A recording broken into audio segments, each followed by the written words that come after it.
किया और इस सभा कक्ष में आए हुए सभी दोस्तों, बहुत अच्छा लग रहा है इतने वर्षों बाद इस परिसर में आने पे। हमें भी अपने छात्र जीवन की बहुत सी यादें हैं इस परिसर की। और बनवारी लाल जी ने तो बहुत सारे आंदोलन चलाए, जिसमें से जिसको सभी लोग जानते हैं कि बहिष्कार करना मल्टीनेशनल कंपनियों के उत्पादनों का।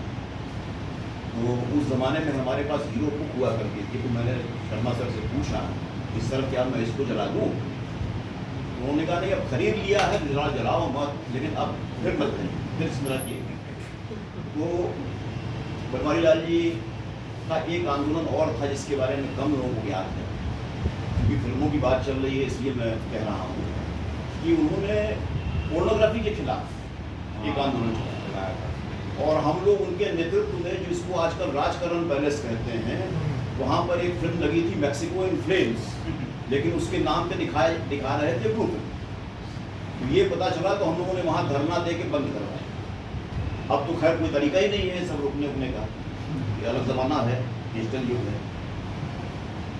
गांधी जी जो उनका दस्तावेज है, जिसको उन्होंने अंत तक कहा कि मैं अभी भी लिखता तो वही लिखता जीवन के आखिरी दिनों में, 1909 का हिंद स्वराज, इसमें औद्योगिक सभ्यता और मशीनीकरण का की मुखालफत है। तो जैसा कि प्रोफेसर अनिल जोशी ने कहा कि गांधी अकेले नहीं थे, और खुद गांधी जी का जो अध्ययन था, कार्लाइल, मैक्स नार्डू और ये कारपेंटर, टॉलस्टॉय, रोमियो रोलान, ये सारी ये पूरी एक गैलेक्सी थी जो कि यूरोप में भी थी, और वो इस इंडस्ट्रियल सभ्यता के मुखालिफ थी। अब देखिए विरोधाभास, जो उन्होंने कहा कि भाई माइक्रोफोन पे नहीं बोला गांधी जी। अब विरोधाभास तो ये भी है कि वे रेल के विरोधी थे वो, लेकिन पूरे देश के अंदर रेल से ही तीसरे दर्जे में बैठ के घूम के उन्होंने जन जागरण वकालत के पेशे की बड़ी लालत की उन्होंने उसमें हिंद स्वराज में। और उनके सहयोगियों को देखिए, सब के सब वकील, खुद वकील हो, मोहम्मद अली जिन्ना वकील, राजेंद्र प्रसाद वकील, जवाहरलाल नेहरू, मोतीलाल नेहरू, जिसका नाम लीजिए, सरदार वल्लभ भाई पटेल। तो एक व्यक्ति जो है वो इस समाज में रहता है और उसकी जो भी टेंडेंसीज हैं, उसके प्रति जो उसका रुख होता है, वो उससे और उसके आचरण में टकराव भी होता ही होता है। तो बहरहाल मशीनीकरण का जो आप ये समझिए कि रेमंड विलियम्स ने एक सर्वेक्षण किया है संस्कृति का, करीब 100-150 वर्षों का, 1950 से पीछे इंग्लैंड में। तो वो भी कहते हैं कि पहले दौर में इंग्लैंड के अंदर भी मशीनों का विरोध हुआ, इंडस्ट्रियलाइजेशन का विरोध ही हुआ। और धीरे धीरे जिस समय वो लिख रहे हैं, 1961 की उनकी किताब जो है, उसमें वो कह रहे हैं कि लेकिन अब उसकी स्वीकृति है, और अब जो बहस है वह मशीनीकरण या औद्योगिकरण को लेकर नहीं है, बल्कि औद्योगिकरण और मशीनीकरण ने जिस किस्म के सामाजिक रिश्तों को पैदा किया है, सोशल रिलेशंस, अब फील्ड लड़ाई का हो। तो बहरहाल आपको याद होगा कि लुट नाम के यूरोपियन सोशलिस्ट हुआ करते, उन्होंने मशीनों को तोड़ने का नारा दिया। अभी भी मशीन विरोधियों को लुटाइट्स कहते हैं उसी। तो अब गांधी जी की जो लिगेसी है वो बहुत विराट, बहुत विशाल है। और सत्य अहिंसा वगैरह के प्रयोग, आप ये भी सोचिए कि सत्याग्रह का प्रयोग ऐसे समाज में हो ही नहीं सकता था जिसमें मास मीडिया था। आप भूख हड़ताल में बैठते हैं तो इसलिए बैठते हैं ना कि आपका भूख हड़ताल में बैठना जगह लोगों तक पहुंच जाएगा, उससे जनमत निर्माण होगा। अखबार प्रेस के आने के बाद से ही यह संभव हुआ कि सत्याग्रह जैसी टेक्निक्स, विरोध की तकनीक के रूप में, अहिंसा तो बहुत पहले से हमारे देश में, लेकिन एज ए पॉलिटिकल टूल वो तब सत्याग्रह में बदलती है जब वो मीडिया आ जाता है जिसके माध्यम से इसका प्रसार होगा, जिसके माध्यम से जनमत निर्माण होगा। तो गांधी जी को उनके परिवेश में और उससे बाहर बार बार देखने की जरूरत पड़ती रहेगी। उनकी जो विरासत है वो बहुत बड़ी है। नस्लभेद के खिलाफ, विश्व शांति के लिए, न्याय के लिए, निशस्त्रीकरण, मानवाधिकार, पर्यावरण, इतने सारे क्षेत्रों में उनकी लीगेसी है। और मैं ज़्यादा समय नहीं लूँगा आपका, मैं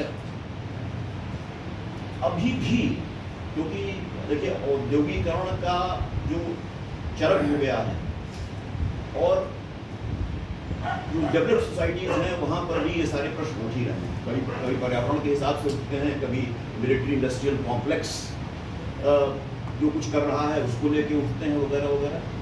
तो बात ख़त्म कर रहा हूँ मैं फिल्म से। एक फिल्म आई थी, बड़ी पॉपुलर फिल्म थी, सबने देखी होगी, टाइटैनिक, हिंदी में भी आ गई थी। 1916 का एक जहाज है ब्रिटिश, और जिसके बारे में ये कहा जाता था कि even God can not think it, ये जो है इसको कोई भी कुछ नहीं कर सकता। तो अगर आप पढ़िए उस फिल्म को, तो वो दरअसल एक वो टाइटैनिक जहाज इस लेट औद्योगिक सभ्यता का प्रतीक जैसा लगता है कि एक सभ्यता जो कि प्रकृति के खिलाफ चली गई है, ईश्वर के खिलाफ चली गई है और मानव के खिलाफ चली गई है, वो उसका आइसबर्ग से टकरा के नष्ट होना तय।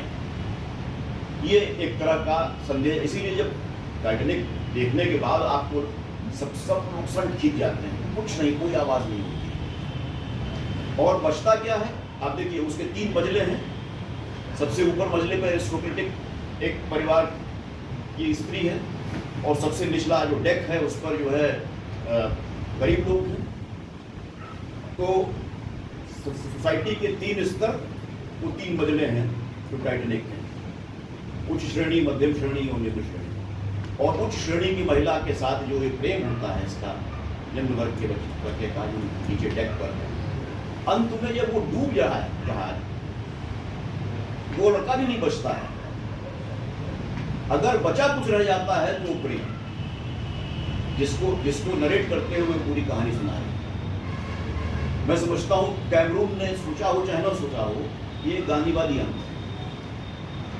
और ये सब्जेक्ट टू इंटरप्रिटेशन भी है और सब्जेक्ट टू डेलिब्रेशंस भी है कि दरअसल अब हम इसके आगे जाएंगे। महात्मा गांधी, भारत में ऐसी कोई विचारधारा नहीं जिसने महात्मा गांधी पर राय न दी और लगातार उसको महात्मा गांधी से उलझना न पड़ता, वो चाहे कम्युनिस्ट हो चाहे फासिस्ट हो। गांधी सबके लिए दिक्कत है, गांधी की जरूरत भी सबको है। तो इसलिए गांधीयन स्टडीज चलती रहे, हमारी अपनी विचारधाराएं जो भी हो, लेकिन गांधी एक ऐसी शख्सियत है हमारे समय की, जिनके बारे में आइंस्टीन ने जो कहा, क्योंकि और लोगों ने कहा, सब आप जानते ही हैं। मैं समझता हूँ कि अभी भी बहुत कुछ है जो गांधी के साथ बहस भी चलती रहनी चाहिए।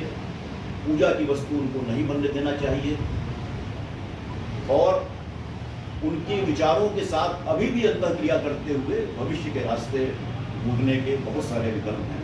और मैं समझता हूँ कि ये इंस्टीट्यूट भदौरिया जी की योग्य नेतृत्व में इस कार्यभार का वहन करेगा। आप सबको मैं बहुत बहुत धन्यवाद।